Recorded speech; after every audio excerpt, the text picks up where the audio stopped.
ಎಲ್ರಿಗೂ ನಮಸ್ಕಾರ ಸ್ನೇಹಿತರೆ, ಹೇಗಿದ್ದೀರಾ? ಎಲ್ಲರೂ ಚೆನ್ನಾಗಿದ್ದೀರಾ ಅಂತ ಅನ್ಕೋತೀನಿ. ಎಲ್ಲ ನನ್ನ ಪ್ರೀತಿಯ ಶ್ರೀ ಗುರು ರಾಘವೇಂದ್ರ ಸ್ವಾಮೀಜಿಗಳ ಭಕ್ತಾದಿಗಳ ಕುಟುಂಬಕ್ಕೆ ನಿಮ್ಮ ಪ್ರೀತಿಯ ಮಹಿ ಮೋಟಿವೇಶನ್ ಯೂಟ್ಯೂಬ್ ಚಾನಲ್ಗೆ ಸ್ವಾಗತ. ನೋಡಿ, ಸತ್ಯವಾಗ್ಲೂ ಹೇಳ್ತೀನಿ, ಕೆಲವರ ಬದುಕಲ್ಲಿ ಏನಂತ ಅಂದರೆ ನೀವು ಅಂದುಕೊಂಡೇ ಇರೋದಿಲ್ಲ, ಸಮಸ್ಯೆಗಳು ವಿಪರೀತವಾಗಿ ಎದುರಾಗ್ಬಿಡುತ್ತೆ. ಅದೆಷ್ಟರ ಮಟ್ಟಿಗೆ ಅಂತ ಅಂದರೆ ನಿಮ್ಮ ಜೊತೆಗಿರೋರು, ನೀವು ನಿಮ್ಮವರು ಅಂತ ನಂಬಿದವರು ಕೂಡ ನಿಮಗೆ ವಿರೋಧಿಗಳಾಗ್ಬಿಡ್ತಾರೆ. ಅಂದರೆ ಜೀವನದಲ್ಲಿ ಒಂಟಿ ಆಗ್ಬಿಡ್ತೀರ, ಒಂಟಿತನ ತುಂಬಾ ಕಾಡೋಕೆ ಶುರುವಾಗ್ಬಿಡುತ್ತೆ. ಅಂದರೆ ಅವರು ಆಡುವಂಥ ಮಾತುಗಳನ್ನು ಕೂಡ ನೀವು ಕೇಳಿಸ್ಕೊಳ್ಳೋಕ್ಕಾಗೋದಿಲ್ಲ, ಈ ಕಡೆ ಬದುಕೋಕ್ಕೂ ಕೂಡ ಆಗೋದಿಲ್ಲ. ಆದರೆ ಒಂದು ಸತ್ಯ ಹೇಳ್ತೀನಿ, ಈ ಸಮಯದಲ್ಲಿ ನೀವು ಸ್ವಲ್ಪ ಮೌನವಾಗೇ ಇರಬೇಕಾಗತ್ತೆ.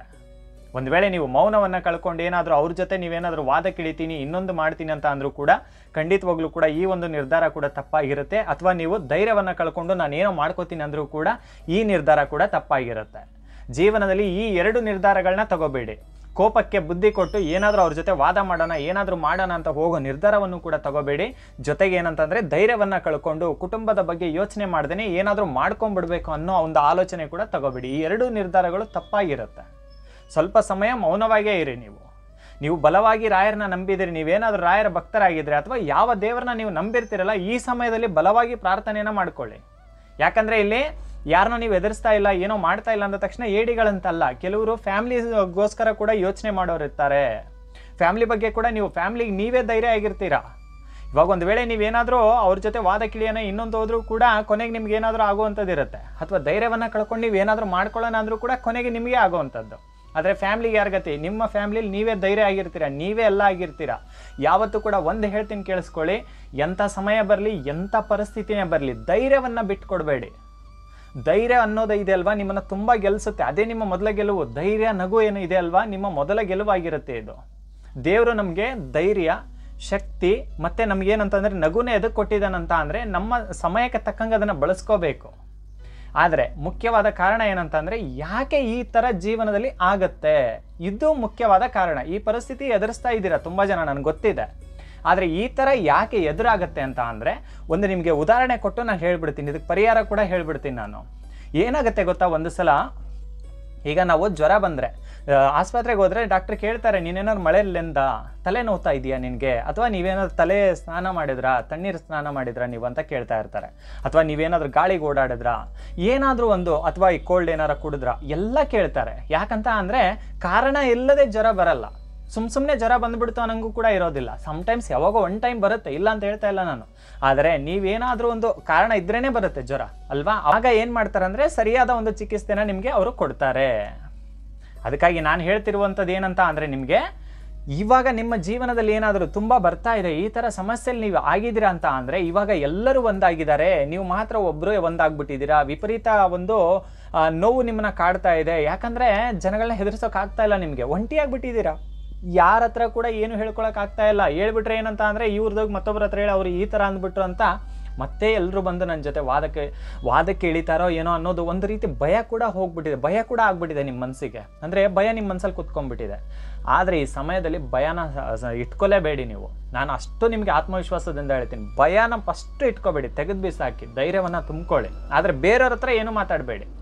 ಈ ಥರ ಪರಿಸ್ಥಿತಿ ಎದುರಾಗಿರೋಕ್ಕೆ ಮೊದಲನೇ ಕಾರಣ ಏನಂತ ಅಂದರೆ ನೀವು ಎಲ್ಲರನ್ನ ನಂಬ್ತಾ ಇದ್ದೀರಾ. ದೇವರು ಸುಮಾರು ಸಲ ಹೇಳಿಸಿರ್ತಾನೆ ನಿಮಗೆ, ನಿಮ್ಮ ಮನೆಯವರಿಂದ ಆಗಿರ್ಬೋದು ಅಥವಾ ಸ್ನೇಹಿತರಿಂದ ಆಗಿರ್ಬೋದು, ಯಾರ್ದೋ ಮುಖಾಂತರ ನಿಮ್ಗೆ ಹೇಳಿಸಿರ್ತಾನೆ ಎಲ್ಲರನ್ನೂ ನಂಬು. ಆದರೆ ಅತಿಯಾಗಿ ಬೇಡ. ಒಂದು ಫ್ರೆಂಡ್ಶಿಪ್ ಇರಲಿ ಅಥವಾ ಯಾರ ಜೊತೆ ಸಲಿಗೆಯಿಂದ ಇರು, ಆದರೆ ನೀನು ಗುಟ್ಟನ್ನ ಬಿಟ್ಕೊಡೋಷ್ಟು ಬೇಡ. ನೀನು ಎಷ್ಟೇ ಇದ್ರೂ ಕೂಡ ನಿನ್ನ ವೀಕ್ನೆಸ್ನ ಯಾರ ಹತ್ರ ಕೂಡ ಬಿಟ್ಕೊಡ್ಬೇಡ ಅನ್ನುವಂಥ ಸೂಚನೆನ ದೇವ್ರು ಸುಮಾರು ಸಲ ನಿಮಗೆ ಕೊಟ್ಟಿದ್ದ. ಆದರೆ ಕೆಲವೊಂದು ಸಲ ಏನು ಮಾಡಿರ್ತೀರಿ, ಯಾರು ಈ ಮಾತುಗಳನ್ನ, ಒಳ್ಳೆ ಮಾತುಗಳನ್ನ ಹೇಳ್ತಾ ಇರ್ತಾರೆ ನೋಡಿ, ಮನೇಲಾಗಿರ್ಬೋದು, ನಿಮ್ಮ ಸ್ನೇಹಿತರಾಗಿರ್ಬೋದು, ಯಾರೇ ನಿಮಗೆ ಹತ್ತಿರದವ್ರು ಈ ಮಾತನ್ನು ಹೇಳಬೇಕಾದ್ರೆ ನೀವೇನು ಮಾಡಿರ್ತೀರೋ ಒಂದು ಸಮಯದಲ್ಲಿ ಅವ್ರನ್ನೇ ದೂರ ತಳ್ಳಿರ್ತೀರಾ, ಬೇರೆಯವ್ರನ್ನೇ ಹತ್ರ ಮಾಡ್ಕೊಂಡಿರ್ತೀರಾ. ಇವಾಗ ಏನಾಗಿದೆ ಅಂತ ಅಂದರೆ ನೀವು ಯಾರನ್ನ ದೂರ ತಳ್ಳಿದ್ರು ಅವ್ರು ಚೆನ್ನಾಗೇ ಇದ್ದಾರೆ, ಯಾಕಂದರೆ ಅವರು ನಿಮಗೆ ಒಳ್ಳೆಯದನ್ನೇ ಹೇಳಿದರು. ಆದರೆ ನೀವು ಯಾರನ್ನ ಒಳ್ಳೆಯವ್ರಂತ ನಂಬಿ ಹೋದ್ರು ಅವ್ರು ನಿಮ್ಮನ್ನು ತಳ್ಳುತ್ತಾ ಇದ್ದಾರೆ. ಇದು ಪರಿಸ್ಥಿತಿ, ಇದು ಸದ್ಯದ ಒಂದು ಸತ್ಯವಾದ ಪರಿಸ್ಥಿತಿ, ನಿಮ್ಮ ಸ್ಥಿತಿ ಇದು. ಯಾಕೆ ಈ ಸಮಯ, ಯಾಕೆ ಈ ಥರ ಆಗುತ್ತಂತ ಅಂದರೆ ಒಂದು ಯೋಚನೆ ಮಾಡಿ, ಒಂದು ದಿನ ಕೂತ್ಕೊಂಡು. ನಾವು ಮನುಷ್ಯರು, ನಾನು ಆಲ್ಮೋಸ್ಟ್ ತುಂಬ ಸಲ ಹೇಳ್ತಾ ಇರ್ತೀನಿ, ಯಾಕಂತ ಅಂದರೆ ನಮ್ಮ ಜೀವನದಲ್ಲಿ ನಾವು ತಪ್ಪೇ ಮಾಡಿಲ್ಲ ಅನ್ನಂಗಿಲ್ಲ, ನಮ್ಮ ಕಡೆಯಿಂದ ಕೂಡ ಕೆಲವೊಂದು ತಪ್ಪುಗಳು ನಡೆದಿರುತ್ತೆ. ಒಂದು ಸಲ ಕೂತ್ಕೊಂಡು ಯೋಚನೆ ಮಾಡಿ, ಯಾಕಂದರೆ ಇದು ನಿಮ್ಮ ಜೀವನದ ಪ್ರಶ್ನೆ ಆಗಿರುತ್ತೆ. ಇದು ಸುಮ್ಮನೆ ಅಲ್ಲ, ಯಾರು ಕಷ್ಟ ಅನುಭವಿಸ್ತಿರ್ತೀರಲ್ಲ ಅವ್ರಿಗೆ ತುಂಬಾ ಒಂದು ಇದ್ರ ಪರಿಸ್ಥಿತಿ ಅನುಭವ ಆಗ್ಬಿಟ್ಟಿದೆ ನಿಮಗೆ. ಈಗ ಆಲ್ರೆಡಿ ಎಷ್ಟು ಒದ್ದಾಡ್ತಾ ಇದ್ದೀರ ಅಂತ ನಿಮಗೆ ಗೊತ್ತಿದೆ ಈಗ, ಆಯಿತಾ. ಎಲ್ಲಾದರೂ ಹೋಗಿ ದೂರ ಒಂಟಿಯಾಗಿದ್ದು ಬಿಡಬೇಕು, ಇವರಿಂದ ಇವ್ರ ಕಾಟ ಸಾಕು, ಏಡಿಗಳು ಅಂದ್ಕೊಂಡ್ರು ಕೂಡ ಪರವಾಗಿಲ್ಲ ಹೋಗ್ಬಿಡೋಣ, ಈ ರೀತಿ ಎಲ್ಲ ಆಲೋಚನೆಗಳು ಬರ್ತಾ ಇದೆ. ನೀವೇನು ಏಡಿಗಳಾಗಬೇಕಾಗಿಲ್ಲ ನೀವು, ಆಯಿತಾ. ನಾನು ಹೇಳುವಂಥದ್ದೇನೆಂದರೆ, ಒಂದು ದಿನ ಯೋಚನೆ ಮಾಡಿ, ನಿಮ್ಮಿಂದ ಯಾರಿಗಾನ ಒಂದು ನೋವಾಗಿದೆಯಾ ಹಿಂದೆ, ಗೊತ್ತಿಲ್ಲದೆ ನೀವು ಯಾರಿಗಾನ ನೋವು ಕೊಟ್ಟಿದ್ದೀರಾ? ಯಾರನ್ನ ನಿಮ್ಮ ವಿಷಯದಲ್ಲಿ ಅಂದರೆ ಯಾರ ಬಗ್ಗೆನ ನೀವು ತಪ್ಪು ತಿಳ್ಕೊಂಡು ಏನಾದರೂ ಮಾತಾಡಿದ್ದೀರಾ? ಅಂದರೆ ನಾಲಿಗೆ ಹಿಡಿತ ತಪ್ಪಿ ಏನಾದರೂ ನೀವು ಮಾತಾಡಿದ್ದೀರಾ? ಒಂದು ಸಲ ಯೋಚನೆ ಮಾಡಿ. ಯಾಕಂದರೆ ಅವರೇನು ಆ ಸಮಯದಲ್ಲಿ ಏನು ಕಣ್ಣೀರು ಹಾಕಿರ್ತಾರಲ್ವ, ಅದು ನಮಗೇನಾಗುತ್ತೆ ಅಂದರೆ ಕಾಡೋಕೆ ಶುರು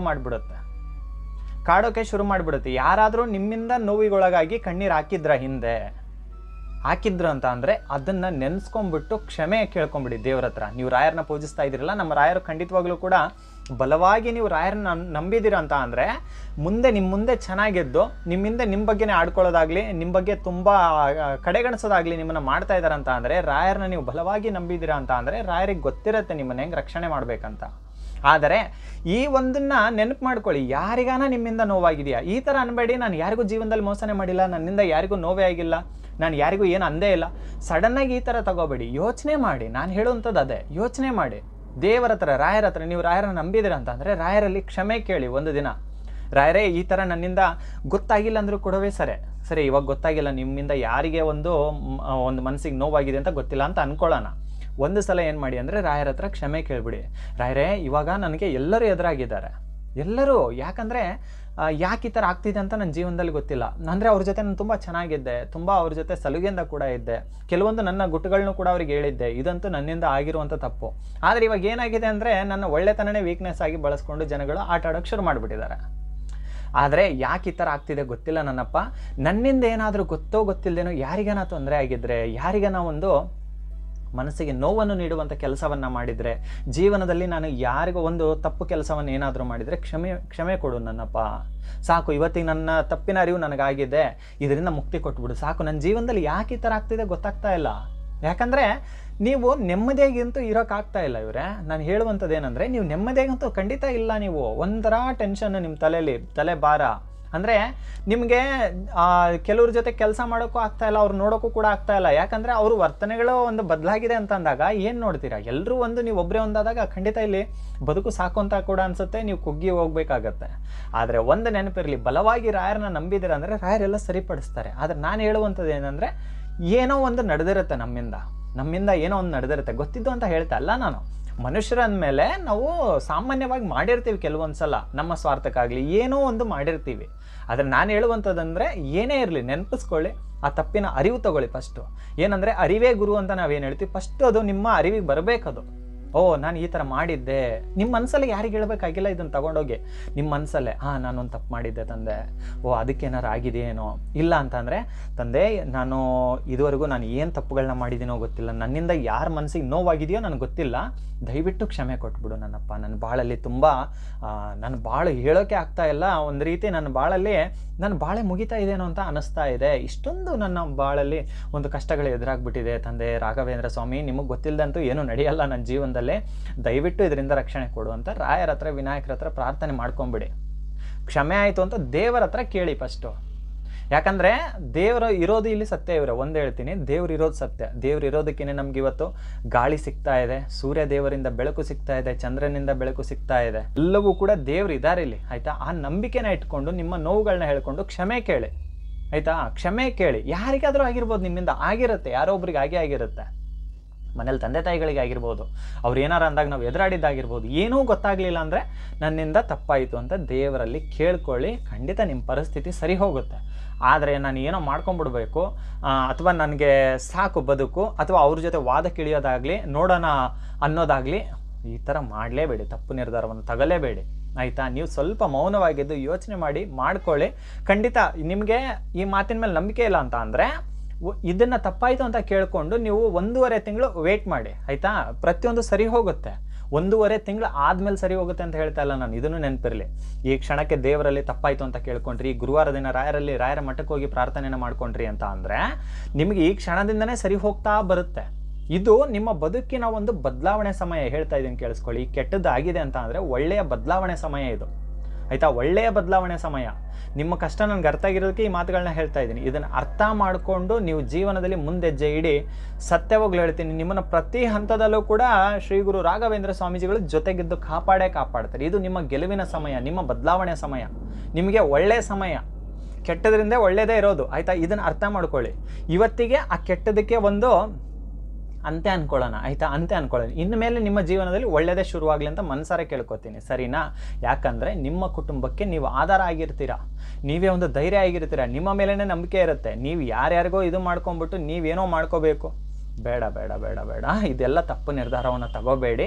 ನೀವೇನಂತ ನನಗೆ ಗೊತ್ತಿದೆ, ನನಗಿಂತ ಹೆಚ್ಚಾಗಿ ಶ್ರೀ ಗುರು ರಾಘವೇಂದ್ರ ಸ್ವಾಮೀಜಿಗಳಿಗೆ ಗೊತ್ತಿದೆ. ನಿಷ್ಕಲ್ಮಶ ಮನಸ್ಸಿಂದ ರಾಯರಲ್ಲಿ ನೀವು ನಂಬಿಕೆನ ಇಟ್ಕೊಂಡಿದ್ದೀರಾ ಅಂತ ಅಂದರೆ ಖಂಡಿತವಾಗ್ಲೂ ಹೇಳ್ತೀನಿ, ರಾಯರು ನಿಮಗೆ ಗೆಲುವಾಗಿ ನಿಂತು, ಜೊತೆಗೆ ನಿಂತು ಗೆಲುವನ್ನ ಕೊಡ್ತಾರೆ, ನೆರಳಾಗಿ ನಿಂತು ಕಾಪಾಡ್ತಾರೆ ಕೂಡ, ಆಯಿತಾ. ಯಾರೇ ಆಗಿರಲಿ ಆತ್ಮವಿಶ್ವಾಸವನ್ನು ಕಳ್ಕೊಬಿಡಿ. ಎಲ್ರಿಗೂ ಕೂಡ ಒಳ್ಳೆಯದಾಗಲಿ. ಯಾರ ಜೊತೆ ಎಷ್ಟಿರಬೇಕೋ ಅಷ್ಟೇ ರೀ. ಅತಿಯಾದ ನಂಬಿಕೆ, ಅತಿಯಾದ ಸಲುಗೆ, ಅತಿಯಾದ ಒಂದು ಸ್ನೇಹ, ಅತಿಯಾದ ಒಂದು ಪ್ರೀತಿ, ಅತಿಯಾದ ಸಮಯವನ್ನು ನೀವು ಕೊಡ್ತಾ ಹೋದರೆ ಯಾರಿಗಾದರೂ ಖಂಡಿತ ನಿಮ್ಮನ್ನ ತುಂಬ ಕೇವಲವಾಗಿ ನೋಡ್ತಾರೆ. ನೀವೆಷ್ಟಿರಬೇಕೋ ಅಷ್ಟಿರಿ. ನಿಮ್ಮ ತನವನ್ನು ಎಷ್ಟು ಕಾಪಾಡ್ಕೋಬೇಕೋ ಅಷ್ಟು ಕಾಪಾಡ್ಕೊಳ್ಳಿ. ತುಂಬ ಚೆನ್ನಾಗಿರ್ತೀರ. ನಂಬೋದಾಯ್ತು, ನನ್ನ ದೇವ್ರನ್ನ ನಂಬಿ ನೋವುಗಳನ್ನ ಹೇಳ್ಕೊಳ್ಳೋದಾಯ್ತು ಅಂದರೆ ರಾಯರಲ್ಲಿ ಹೇಳ್ಕೊಳ್ಳಿ, ದೇವರಲ್ಲಿ, ಇಷ್ಟ ದೇವರಲ್ಲಿ ಹೇಳ್ಕೊಳ್ಳಿ. ಖಂಡಿತ ದೇವರು ರಕ್ಷಣೆ ನೀಡ್ತಾರೆ. ಖಂಡಿತ ನಿಮ್ಮ ಕಣ್ಣೀರನ್ನು ಕೂಡ ಒರೆಸ್ತಾರೆ, ನಿಮ್ಮನ್ನ ತುಂಬ ಚೆನ್ನಾಗಿಡ್ತಾರೆ. ಇವತ್ತು ಯಾರೋ ಮಾತಾಡ್ತಿದ್ದಾರೆ ಅಂದ ಮಾತ್ರಕ್ಕೆ ಇದು ನಿಮ್ಮ ಜೀವನದ ಅಂತ್ಯ ಅಲ್ಲ, ಹೊಸ ಜೀವನ ಆರಂಭ ಆಯಿತು. ನೀವೇನಂತ ತೋರಿಸ್ತಾರೆ ದೇವರು. ನೀವೇನು ಮಾಡಬೇಕಾಗಿಲ್ಲ, ಅವ್ರ ಜೊತೆ ವಾದ ಕೇಳಬೇಕಾಗಿಲ್ಲ, ನೀವೇನು ಮಾಡಬೇಕಾಗಿಲ್ಲ. ನೀವು ದೇವ್ರನ್ನ ನಂಬಿ ನೀವು ಹೆಂಗಿರ್ಬೇಕಂತ ದೇವ್ರು ತೋರಿಸ್ತಾರೆ. ನೀವು ಆ ರೀತಿ ಇದ್ರೇ ಸಾಕು, ದೇವ್ರು ಏನೇನು ಉತ್ತರ ಕೊಡಬೇಕು ಎಲ್ಲವನ್ನೂ ಕೂಡ ಕೊಡ್ತಾನೆ. ಇದಂತೂ ಸತ್ಯ, ಆಯಿತಾ. ಎಲ್ರಿಗೂ ಕೂಡ ಒಳ್ಳೆಯದಾಗಲಿ. ನಮಸ್ಕಾರ.